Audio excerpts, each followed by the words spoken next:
हर हर महादेव, जय भोलेनाथ। नमस्कार दोस्तों, आप सभी का स्वागत है धर्म ज्ञान के मार्ग में। आज हम बात करेंगे कौन सी वो 10 गोपनीय बातें हैं जो हमें भूल कर भी किसी दूसरे से शेयर नहीं करना चाहिए। दोस्तों, जीवन में कुछ बातों को खुद तक सीमित रखने से इंसान समाज में उपहास से बच सकता है। चलिए जानते हैं इसके बारे में विस्तार से। ये वो कौन सी अपने घर की बातें हैं जो भूल कर भी हमें शेयर नहीं करना चाहिए किसी से, जिससे हमारी ज़िंदगी तबाह हो सकती है। यदि आप लोगों को जानकारी पसंद आए तो वैसे ही वीडियो देखने के लिए वीडियो को लाइक और चैनल को सब्सक्राइब जरूर कीजिएगा। साथ ही साथ कमेंट बॉक्स में हर हर महादेव, जय भोलेनाथ जरूर लिखिएगा इनकी कृपा पाने के लिए। दोस्तों, बहुत से ऐसे लोग भी हैं जो अपने घर परिवार की सारी बातें अपने मित्र, रिश्तेदार या किसी परिचित से शेयर करते रहते हैं। ऐसे लोग बाद में पछताते हैं। इससे घर के सदस्यों में आपसी मनमुटाव और अविश्वास की भावना बढ़ती है। घर की बातें घर में ही रखने से जीवन सुखमय बनता है। छोटी मोटी समस्याएं जीवन में चलती रहती है। पति पत्नी का संसार व्यवहार गोपनीय रखना चाहिए। बहुत से मूर्ख लोग हैं, अपनी पत्नी के साथ उनका व्यवहार कैसा है यह भी दूसरों को बताते रहते हैं। आप अपने परिवार की बातें हमेशा गुप्त रखें, अन्यथा सुनने वाले तो मज़े लेकर हट जाएंगे, लेकिन आप पछताएंगे। दूसरों की सहानुभूति हासिल करने के लिए आप कुछ समय के लिए ज़रूर राहत महसूस कर सकते हैं, लेकिन इससे आपकी कमजोरी ही प्रदर्शित होती है। दूसरा है कि बहुत से ऐसे लोग हैं जो अपने घर में हर किसी की एंट्री करते रहते हैं, यानी कि बुलाते रहते हैं, और घर के कोने कोने से सभी को अवगत करा देते हैं। जो लोग आपके विश्वास पात्र हैं उन्हें ज़रूर इसकी छूट दी जा सकती है, लेकिन हमने देखा है कि बहुत से ऐसे लोग भी हैं आपके घर में घुसकर उसे देखना चाहेंगे, जिनसे आपका कोई खास संबंध नहीं है। हालांकि जिस पर आप विश्वास कर रहे हैं वह कितना सही है यह भी देखना ज़रूरी है। यदि सही है तो आप कोने कोने उसे दिखा सकते हैं, वरना यहाँ पर भी बहुत सावधान रहना ज़रूरी है। कोई व्यक्ति अगर आपसे हर तरीके से आपके राज जानने का प्रयास कर रहा है तो समझ जाएं कि वह आपका मित्र नहीं है। वह तो बस आपकी शक्ति, कमजोरी, योग्यता या आपके बैकग्राउंड को जानना चाहता है। ऐसे लोगों से सावधान हो जाएं जो आपसे खोद खोद कर आपके घर की बातें पूछता है।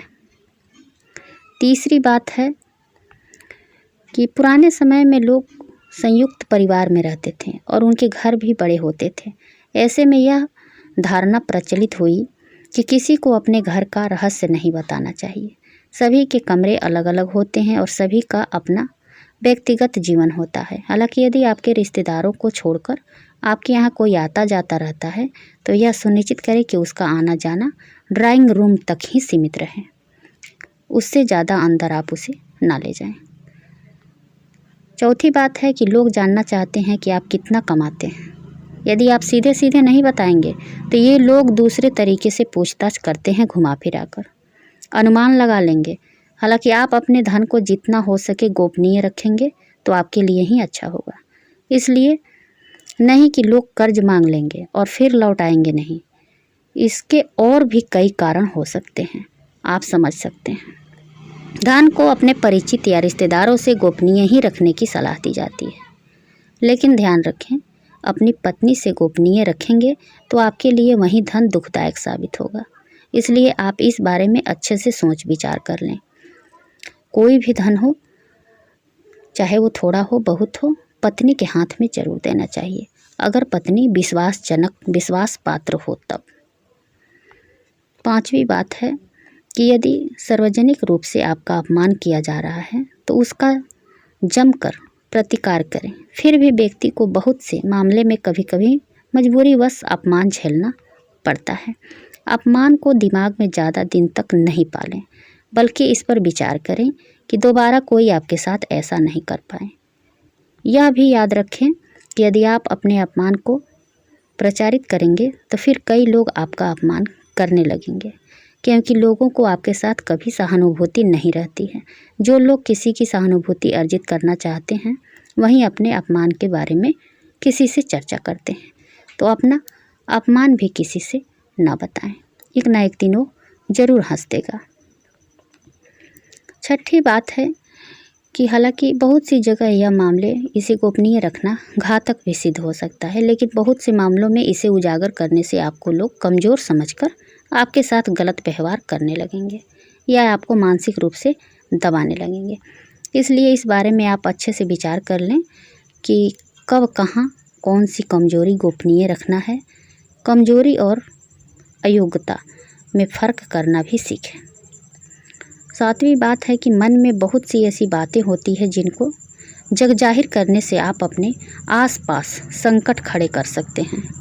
हो सकता है कि आपके मन में किसी बात को लेकर अवसाद हो, क्रोध हो या घृणा हो। मन में हजारों तरह के विचार उत्पन्न होते हैं, लेकिन बुद्धिमान मनुष्य उन्हीं विचारों को व्यक्त करता है जो उसके हित में होते हैं। लेकिन इस तरह की बातों को जग जाहिर करने से आपके संबंध में लोग एक तरह की राय बनाना शुरू कर देंगे और फिर लोग आपकी अच्छी बातों को नहीं सुनेंगे, आपके उस गुस्से या फ्रस्ट्रेशन की ही चर्चा करेंगे। आपके 10 अच्छे कार्य उस एक मन के विकार के सामने कमज़ोर पड़ जाएंगे। 8वीं बात है कि यदि आपने किसी योग्य गुरु से दीक्षा ली है तो उसके द्वारा दिया गया गुरु मंत्र गोपनीय रखना चाहिए। हालांकि गुरु मंत्र कई प्रकार के होते हैं, जैसे किसी ने आपको कुछ ज्ञान दिया या कुछ हुनर सिखाया, वह भी गुरु मंत्र है। इसके अलावा यदि आप किसी भी प्रकार की साधना, तप या ध्यान कर रहे हैं तो उसे भी गोपनीय रखें, अन्यथा वह निष्फल हो जाएगी। इस संबंध में गोपनीयता से ही लाभ मिलता है। दान पुण्य, आपने जो भी दान दिया है उसे गुप्त रखेंगे तो ही उसका लाभ मिल सकता है। गोपनीय दान देवताओं की नज़र में रहता है और जिस दान का बखान किया जा रहा है उसका फल निष्फल हो जाता है।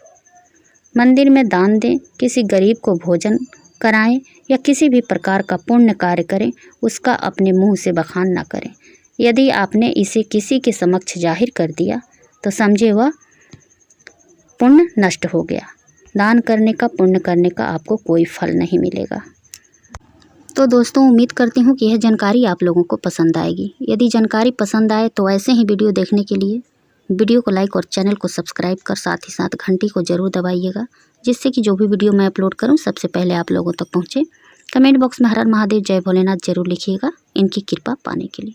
फिर मिलती हूँ एक नए वीडियो के साथ, तब तक के लिए बाय, धन्यवाद।